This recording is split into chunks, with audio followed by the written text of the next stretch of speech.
सोया चंक्सचं नाव ऐकलं की अनेक जण म्हणतात, "अरे याला काही टेस्टच नसते." पण थांबा, आजचा हा व्हिडिओ शेवटपर्यंत बघा. एका छोट्याशा ट्रिकमुळे साधे सोया चंक्स झाले एकदम ज्युसी, मसालेदार आणि रेस्टॉरंट स्टाईल.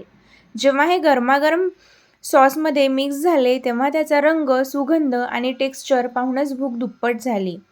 आणि पहिला घास घेताच हे खरंच सोया चंक्स आहेत का, असा प्रश्न प्रत्येकाने विचारला. विश्वास नसेल तर ही रेसिपी एकदा नक्की ट्राय करा. कदाचित ही तुमची नवीन फेवरेट डिश बनेल. गरम पाण्यात मऊ केलेले साधे सोया चंक्स मसाल्यांचं हलकं कोटिंग आणि गोल्डन क्रिस्पी होईपर्यंत तळले. दुसऱ्या बाजूला तयार होत होता एकदम झणझणीत, चटपटीत सॉस. लसूण, आलं, कांदा, ढोबळी मिरची आणि सॉसेसचा भन्नाट कॉम्बिनेशन.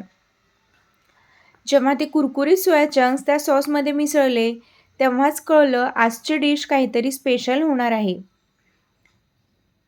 या सॉसेसमध्ये मी आता कॉर्नफ्लॉवरची स्लरी टाकलेली आहे आणि तळलेली सोया चंक्स टाकली आहे आणि एकदम भन्नाट अशी आपली सोया चिलीची रेसिपी तयार आहे. ही सोया चिली रेसिपी तुम्ही घरी एकदा नक्कीच बनवा.